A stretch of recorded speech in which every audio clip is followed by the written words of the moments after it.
This episode's introduction was created using an advanced AI algorithm. Hello kiddies, my name is Uncle Spurt and I am hungover. I like promiscuous sex. Said your mum, you have no hair and I would enjoy murdering you. I am a wank sock. Motorola has new phone. But at least it's not iPhone. iPhone is like inserting penis into wasp nest. Ow, my penis hurts. Thank you, enjoy. Techspert Weekly. Well, I don't know about you, but I thought that was better than most actual intros. Hooray for AI! Anyway, welcome to another crotch-throbbing episode of Techspert Weekly, and oh gee, golly gosh, has there been any tech news, headlines, things going on this week? Scratchy chin. Oh yeah, there's been a few bits. So Google launched the great value Pixel 7a at its massive I/O event, as well as banging on about the foldy Pixel, imaginatively titled the Pixel Fold.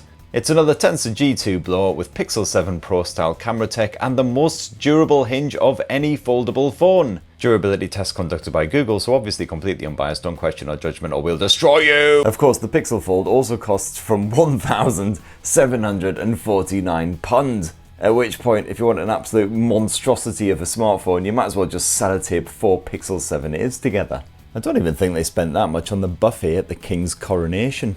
And apparently the Google Pixel Fold is going on sale from next month, so stay tuned for a review. Pretty sharpish if I'm top myself before then. Just a day earlier, Huawei globally unveiled its P60 Pro with the usual ridiculously good camera shenanigans, which does a particularly good job of capturing a sleeping lion's generously sized coin purse, if that's your thing. Unfortunately, you do have to put up with the usual Huawei bollocks like no Google services, no 5G support, and it does cost well over £1,000 as well, which makes it a not entirely enticing alternative to the likes of the Samsung Galaxy S23 Ultra. That same afternoon, we also got some snazzy new Poco F5 blowers boasting ridiculous specs for a more affordable price. And on Thursday, Asus's reviews embargo finally lifted on the ROG Ally. Guaranteed the most fun you'll have playing with a beefy 7-incher on a bus or a train without getting slapped on a dodgy government list. And if you want to know any more on any of that lot, well, I've spanked out videos on the whole ruddy lot. I'm like a spanking machine, a video spanking machine. God, my brain is... But there's one big tech launch that I didn't get to cover this week, and that is the Sony Xperia 1 Mark V. This skinny flagship wonder boasts some upgraded camera tech and also some boosted specs, plus all those bonus bits that other manufacturers seem to bloody hate, like a headphone jack and expandable storage. Now when you first eye it up, not much seems to have changed over last year's Mark IV, but squint a wee bit harder and you'll see that the Xperia 1 Mark V sports a more tactile surface, so the bugger hopefully won't slip out of your grasp when you're all hot and bothered.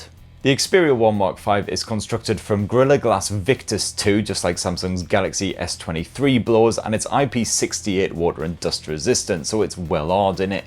The Mark V comes in a choice of 3 colours: black, khaki green and platinum silver, although here in Blighty we'll probably just get the sodden black one to match the colour of our souls. That razor-sharp 6.5-inch 4K OLED display is exactly the same panel that was slapped on last year's Mark IV.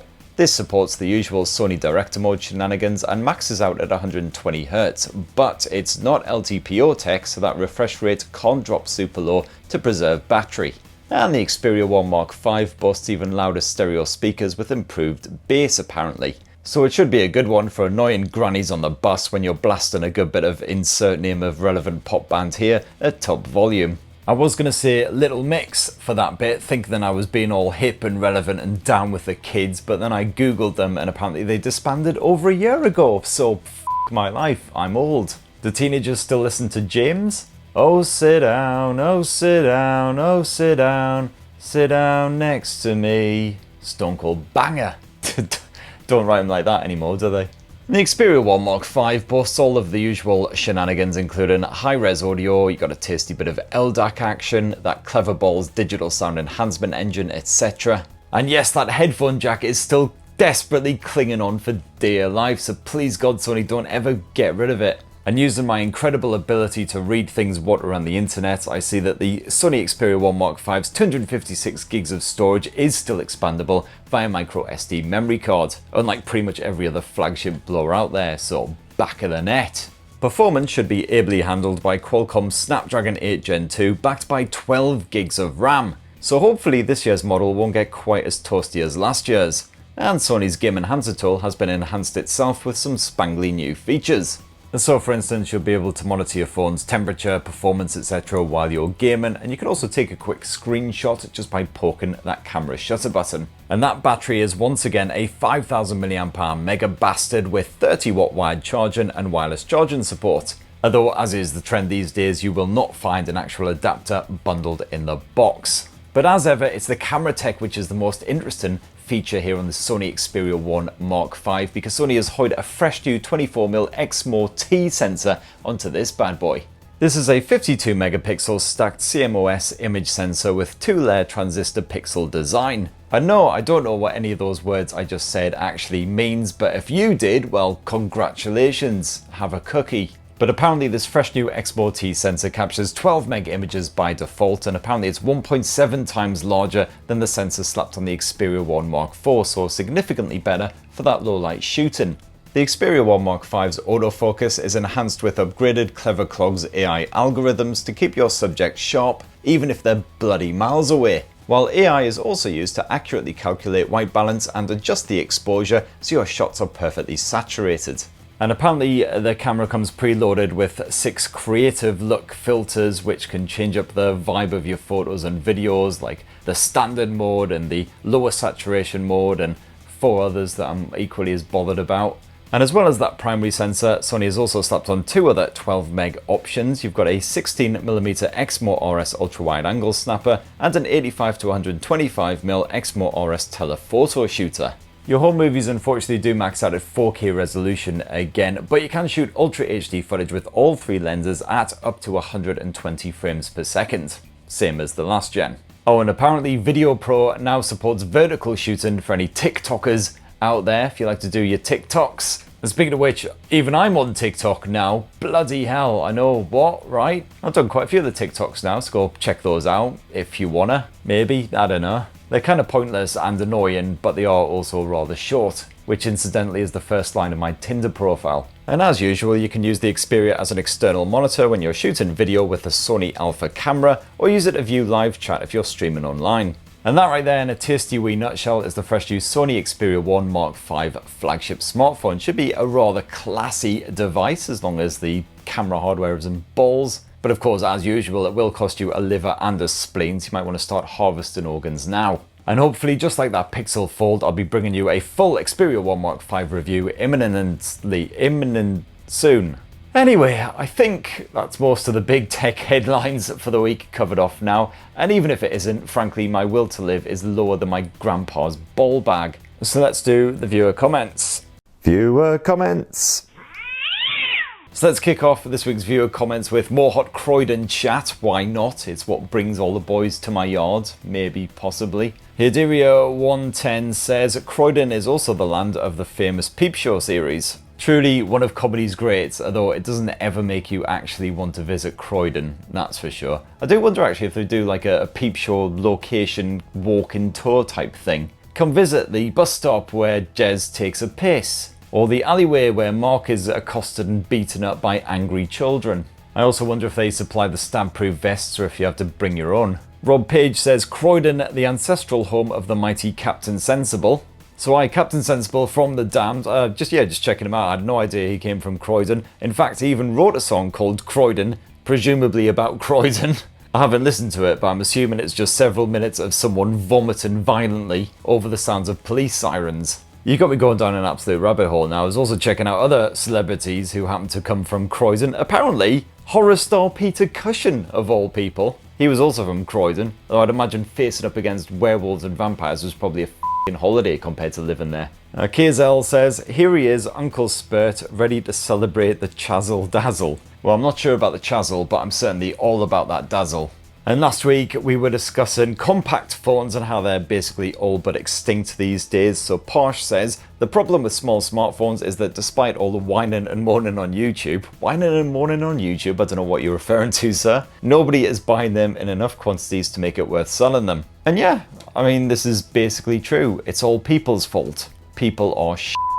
What we need is that Mr. Beast twat to go and just buy 1 million compact phones for no reason for one of his dumbass clickbait videos, and then we're all sorted. Jeremy the NES Rookie says, I bought a Zenfone 9 based on your recommendations and absolutely love it. The battery is amazing and the performance is excellent too. The only upgrade that can make me think about upgrading to the 10 would be the faster charging. I don't reckon the 10 will be a necessary upgrade at all from the 9. It sounds more of an incremental thing at best, although who knows. Might have a few surprises tucked up there. We'll find out soon enough, hopefully. But yeah, the Zenfone 9 is still an absolutely dinky delight. I would happily use that every single day if, I didn't have to review bloody bugger tons of other phones. XB says, Techspert quotation, my pants cannot handle any more 7-inch blowers. Also, Techspert, using a huge f*** off Samsung. So yes, I've actually been using the Galaxy S23 Ultra on and off for the last couple of months now, in the hope that at some point I'll be able to do a proper full review once all these other frickin' phones stop launching. Seriously, so many phones, even just this week, so many phones. And I'll tell you what's more annoying than cramming an almighty 7-inch smartphone in my pocket. That's cramming 4 different smartphones in my pocket. Seriously, my trousers, it's like a smartphone orgy right now. Son says, making phones bigger and taller might make our hands and fingers longer, just like the giraffe neck story. I gotta say, I absolutely love the idea that the next step in human evolution is massive fingers. We're all basically gonna look like f***ing E.T. Still on the subject of the Zenfone, Offbeat Kyle says, I think Asus might launch 2 models like they did with the 5 and the 8 series, a big flagship and a compact, slightly lower end and possibly cheaper model. I mean, that would be a marvellous solution. Asus, definitely please do that, because it'd be great to have that more compact option. And I'm not even sure they'd have to make it particularly low spec, because I mean, look at the Zenfone 9, the amount of stuff they managed to cram into that. Adamon says, the only way to combat these bigger sized phones is buying a man purse. Well, somewhere in the attic, I believe it is, I do actually have what the Americans amusingly refer to as a fanny pack, though I prefer calling it my twat bag. Back onto the subject of Sony Xperia phones, Mark Flowers says, the upcoming Sony Xperia 5 Mark V looks like it will be one of the few smaller sized phones that has all of the features that most people like, i.e. a headphone jack and no camera hole. Yeah, I've always said I prefer the Xperia 5s to the Xperia 1s because you get all of that flagship bollocks minus some of the less essential bits like the slightly overkill 4K display in a much more compact form factor and generally for a bit less cash. Definitely full-on boner time. Next up, CES says, you covered the Motorola Edge Neo. Would you recommend it to users who just need a device to run social media and emails? Aye, for 300 quid, the Edge Neo is definitely a lovable wee chap, compact and quite colourful and fun. I also highly recommend the Galaxy A34, which I'm busy reviewing right now, so hopefully get a full-on review in the next sort of week or so for you lovely folk. And the likes of the OnePlus Nord CE3 Lite as well, which I recently covered. Absolutely blinding tech for that 300 quid. Although to be fair, if all you want to do is a bit of Twitter and messaging or whatever, then even just a simple Nokia or something will do you. You don't need to spend 300 quid for that. Max Skill says, really hoping the Nothing Phone 2 is not like this thin and tall trend. I very much doubt it. I'm expecting it to be a big fat chunky monkey, similar to the Nothing Phone 1. Be interesting to see if they do change up the design, but I very much doubt they'll have concentrated on that side of things. Michael W says, if you do emigrate to Canada, try moving to the maritime provinces. Crap weather, but reasonable cost of living compared with Ontario, strong UK, Irish and Scots roots, and epidemic levels of rage and alcoholism. I mean, this just sounds very similar to staying in the UK, apart from the reasonable cost of living bit. And oops, bang out of time as usual, kiddies, but what greater way to end the show as always than with a bit of which crap celebrity do I look like this week? Which crap celebrity do I look like this week? John Horn is the sole contributor that I can see this week who says Uncle Spurt is definitely a dead ringer for retired footballer Danny Higginbottom. Ah yes, the Higgybots, former SAFC starlet that he is, although of course we very much got him when he was in his descendancy, which was our standard tactic until recently. Now we've got a team full of kids instead. Speaking of which, playoffs baby, this weekend, first leg against the almighty Luton Town. That's going to be a clash of the titans if ever I saw one. But aye, good old Danny, that's an acceptable comparison, minus the athletic ability, obviously. Anyway, a massive thank you to everyone who smashed down... Oh, sorry. Bit of breakfast just came up there, that was not good times. A massive thank you to everyone who commented last week, great fun scouring through those. As always, please do smash your comments, questions, theories on life, etc. down below, and we'll get our way through as many of those as possible next week. And speaking of next week... This is about next week. So next we've got the second leg of the playoff semis, followed by a stag do. So basically next week is going to be one booze-fueled cluster. And oh my giddy golly gosh, no phone launchers at all. It almost makes you wonder why none of the who decided to launch their this week during Google I/O week of all weeks didn't just push theirs back a few days to a week where there's literally nothing. Anyway, yes, next week I got a chance to catch up on all the stuff that's piling up in my closet of shame. It's not that closet of shame, it's a different closet of shame, a reviews closet of shame. So next week expect tons of hot tech content, as always, with your Uncle Spurt either absolutely smashed out of his mind or hanging out of his arse. A huge thanks for watching another Tech Spurts Weeklies. Please do poke, subscribe, and ding that notifications bell if you haven't done already. Tell a friend, tell 3 friends if you've got 3 friends, and have yourselves a bloody wonderful weekend. Cheers, everyone. Love you.